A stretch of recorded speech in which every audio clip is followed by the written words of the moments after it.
Hello, fellow heroes! I recently just got done playing Gotham Knights, and I kind of want to tell you guys about it. Really, the game surprised me and disappointed me, but not in all the ways that I expected it to. Uh, this game takes place after Batman Bruce Wayne dies in the city of Gotham, and you kind of play as his underlings or his previous sidekicks. You got Tim Drake as Robin, you have Barbara Gordon as Batgirl, you have Jason Todd as Red Hood, and you also have Dick Grayson as Nightwing. And they all kind of have different playing styles. Nightwing is really good at taking on multiple enemies at a time. Batgirl is really good at single target and just being kind of tough. Jason Todd is really good at shooting from a range and having explosives and AoEs. And Robin is really good at just being stealthy and kind of taking out enemies one on one and sticking to the shadows. Like I said before, this game does take place in Gotham, and it's really expansive. Like, there's a lot to explore when it comes to having random encounters show up. I say random encounters; they're pre-predicted. You see the crime where it's happening. You kind of just go there on the map, but Gotham City actually looks kind of cool. I dig the aesthetics, especially if you're on the rooftops. There's smoke and lights, and it's always raining, but when you're moving from point to point, it looks good. You stop moving, you get down in the streets, and you look at everything. The game looks like it was made on a PS3. I would even go as far as to say a PS2. I mean, these cars look like they're just rectangles with circles on them. It's kind of weird, and I think the biggest problem comes from the fact that the game is also multiplayer. And you'll see what I mean as I move on and kind of explain what else is going on. But as expansive as the map is, it's kind of boring to get around in. I mean, they even have your alternate mobility gliding ability locked. And in my playthrough, I played as Batgirl, and she got to glide. She felt the most like Batman from the Arkham series, and even going out of my way to unlock her ability to glide, it the game I still preferred using fast travel. Definitely still preferred using fast travel because it was too slow.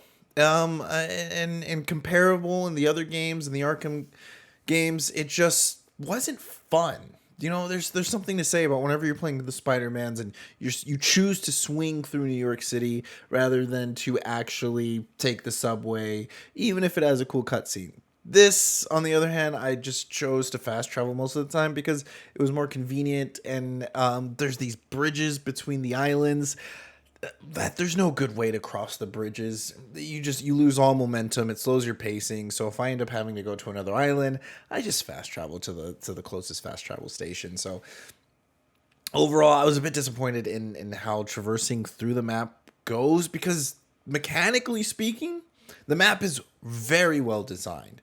Actually, just really cool on how far they went to make sure that you can grappling hook onto a bunch of things, and every time you grappling hook, you're hitting something. You can't take fall damage, which is a bit disappointing in my opinion because there's no risk factor. I can just jump off of any ledge anytime and be okay. There's an animation to stop you from hurting yourself. No matter who you're playing as, they just grappling hook the sky like you're playing Spider-Man on PS2. So it's weird. Other than that, I think that's a big loss for them because when you have an open world game, traversing through the open world game is really important in helping players feel immersed into that kind of stuff. Goes hand in hand. Now, as you're traversing through the map, there are encounters, crimes that happen throughout the game, and going through them, I think they're really cool. They have bonus objectives, and the enemy types are always changing based on how far you've progressed in the story, and they kind of level up with you. So I think the bonus objectives really add new flavor and spice to it. Whether it tells you to be sneaky, or never get hit, or even just take someone down with ranged projectiles. There's always something different, and doing those bonus objectives rewards you with gear, crafting materials, or just extra experience. However, The crime encounters that you experience in the open world are not at all that much different from the side missions or even the main story. A lot of the game consists of you traveling from point A, point B, jumping over ledges, grappling hook up somewhere, jumping down into a room full of baddies, beating them up, rinse and repeat, rinse and repeat. This is 95% of the game. So much so that everything you experience early on is kind of everything you're going to be doing for the rest of the game. There are some really cool moments. There are some side missions where you have to take on Harley Quinn, Clayface, and even Mr. Freeze, and they have some of the coolest encounters in the entire game. And some of the story missions have some really cool encounters as well, where you have to get out of death traps and kind of run through some mazes. But those are far and few in between, leaving the game feeling very redundant and repetitive and kind of like there's no difference in what you're doing at all. And this is where the multiplayer comes in and I think affects the game. See, my theory is having to work on 4 different characters and wanting to make the game a multiplayer experience and having the level design built in a way that you might be playing alone because we still want this to be a single player experience, or you could be playing with 3 other people. So we want to make sure that the maps are flexible enough for you to be able to do those sort of things. Really stretch the game thin, affecting both the single player RPG story moments and the overall, I guess, multiplayer experience. Because when I set my game to being open to everyone, and I played the game for 20 plus hours, I'd say reaching up to the 40-hour mark, I only had one person ever join in one of my sessions while playing. And whenever you are playing together, the combat there's nothing you can do to sync up. It's very disconnected. And the fights are built in a way to keep it disconnected. It's hard to explain, but just like how maybe you could press 2 buttons in the Avengers game and do combos with other heroes, stuff like that doesn't happen here. There's no synergy between the heroes. And whenever I would join other people's worlds, it wasn't the level never felt like it was being balanced. If they were too high level for me, no matter what I did, whether I pulled out the best combos, used all my cooldowns, I didn't really feel like I was making an impact in their world.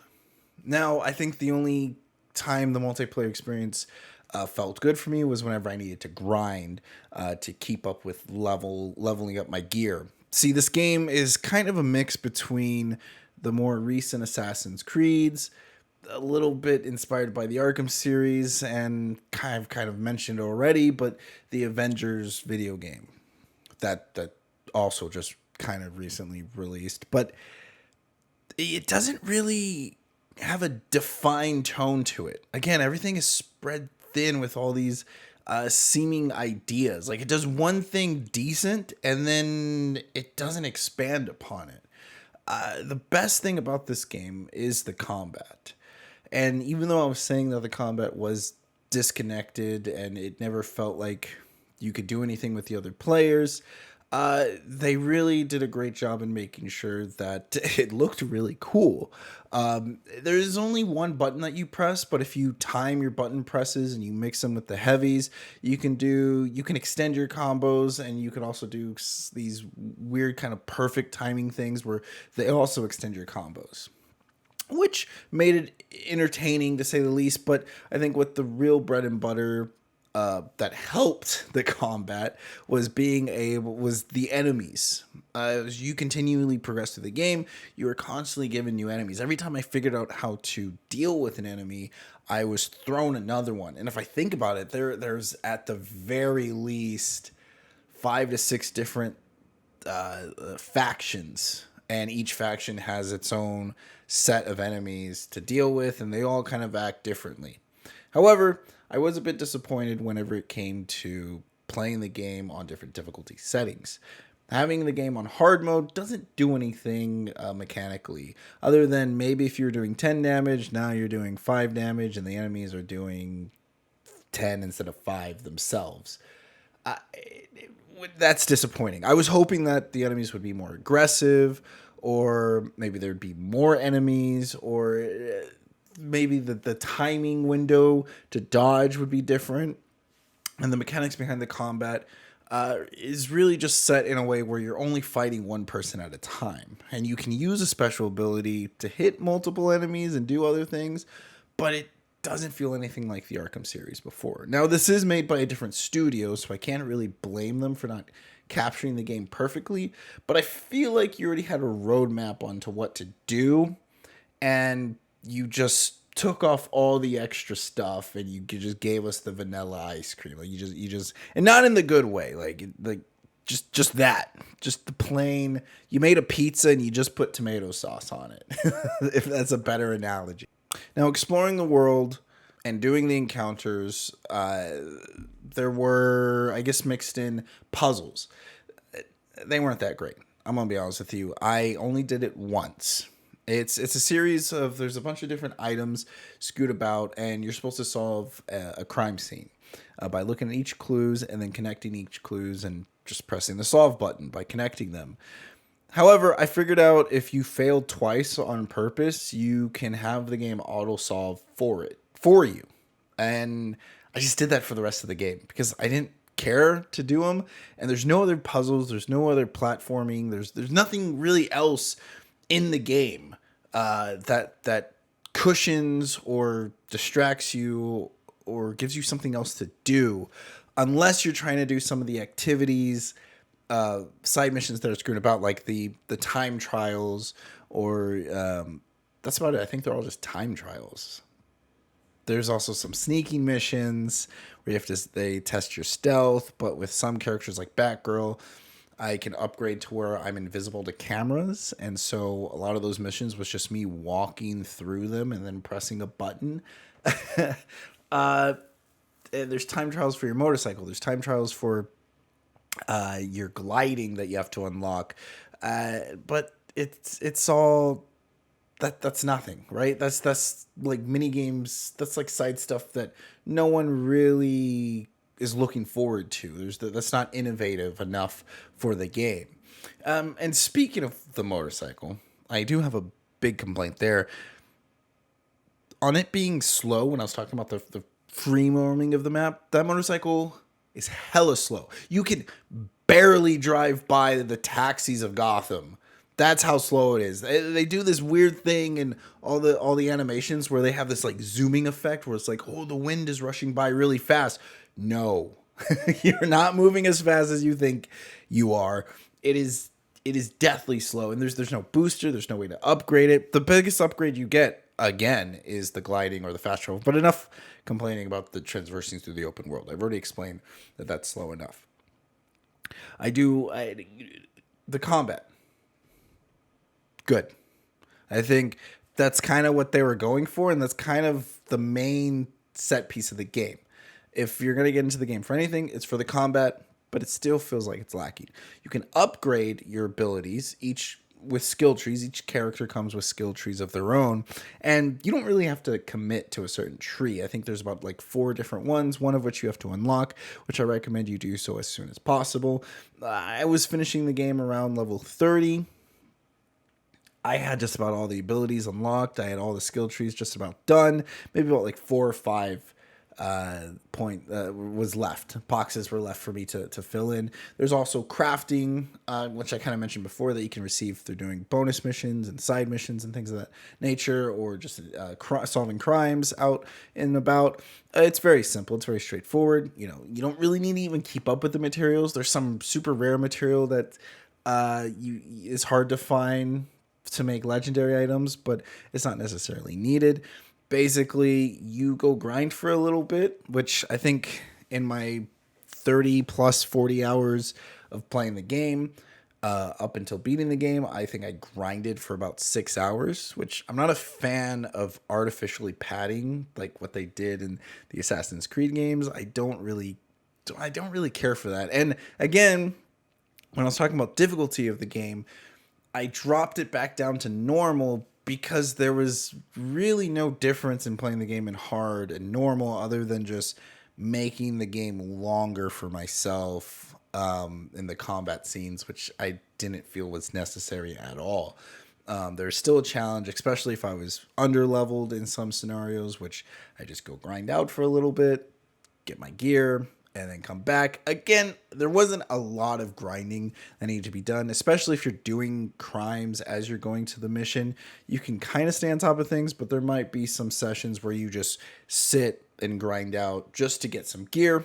There is a transmog system, which is probably my favorite thing in the game. I think drip is more important than anything else. I will wear a crappy piece of gear if it looks better than anything else. So I'm really glad they implemented some transmog in this game. But other than that, once you've kind of acquired your gear, once you've acquired all your extra stuff that you needed for the game, which you can get really early on, like the fast travel and the gliding, everything else is just colors. It's just cosmetics. It's just paint jobs for your suit or your motorcycle. Or experience. So I didn't really feel the need to do any of the other extra stuff because I didn't really care for that. I'm just going to wear black. Lastly, I want to talk about the story. We've hit up just about everything else, but the story in the game is cohesive. I mean, I appreciate it. I think I'm a bit biased. I liked it more because I do know these characters outside their video game. You know, I keep up somewhat with the comic books, and so I do. These characters are some of my favorite characters in comic books, and it was really cool to play as them and to see them in a video game. But it could be one-dimensional sometimes, especially with Jason Todd, where his whole character trope was, I died and I've come back to life. I swear he said that in every cutscene. It to the point where when it came to the outside, the open world dialogue sessions, I kind of just tuned them out because it was the same thing of, oh, we miss Batman. Oh, is Batman really dead? Oh, what he did for us. What he did for us. What he did for us. I know you'll be good. You'll fill in his shoes. Like, it just was the same thing. It was a lot like the game. You just heard the same thing over and over again.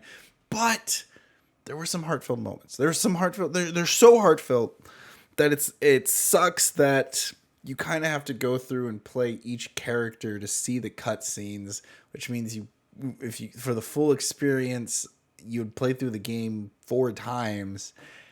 And I'd rather just watch a YouTube video. I'd rather just watch a YouTube video of someone else who did that and not go through that game 4 times over myself, unless you really, really love the combat.